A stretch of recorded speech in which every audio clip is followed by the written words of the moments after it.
بسم اللہ الرحمن الرحیم صلی اللہ علی محمد صلی اللہ علیہ وسلم۔ حضور صلی اللہ علیہ وسلم کی مدینہ ہجرت۔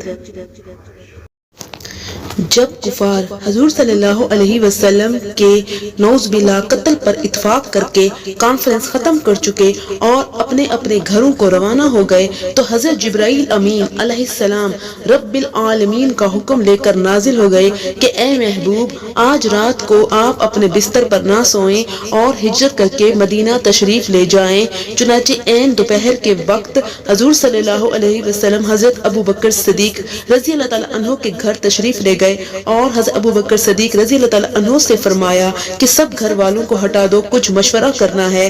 حضرت ابو بکر صدیق رضی اللہ تعالیٰ عنہ نے عرض کیا کہ یا رسول اللہ صلی اللہ علیہ وسلم، آپ پر میرے ماں باپ قربان، یہاں آپ کی اہلیہ حضرت عائشہ رضی اللہ تعالیٰ عنہ کے سوا اور کوئی نہیں ہے۔ اس وقت حضرت عائشہ رضی اللہ تعالیٰ عنہ سے حضور صلی اللہ علیہ وسلم کی شادی ہو چکی تھی۔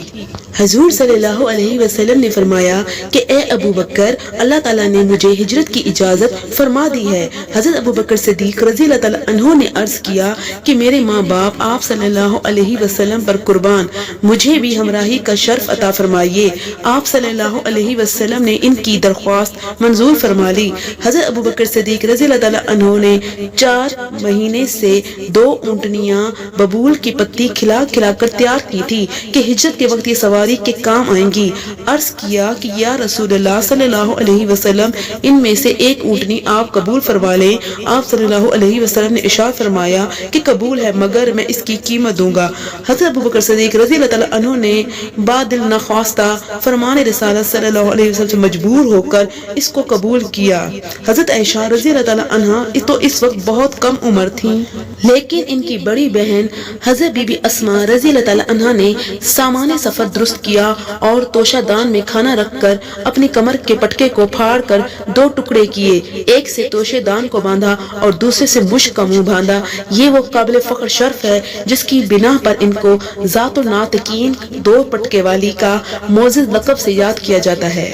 اس کے بعد حضور صلی اللہ علیہ وسلم نے ایک کافر کو جس کا نام عبداللہ بن اریقت تھا، جو راستوں کا ماہر تھا، رہنمائی کے لیے اجرت پر نوکر رکھا اور ان دونوں اونٹنیوں کو اس کے سپرد کر کے فرمایا کہ 3 راتوں کے بعد وہ ان دونوں اونٹنیوں کو لے کر غار سور کے پاس آ جائے۔ یہ سارا نظام کر لینے کے بعد حضور صلی اللہ علیہ وسلم اپنے مکان پر تشریف لائے۔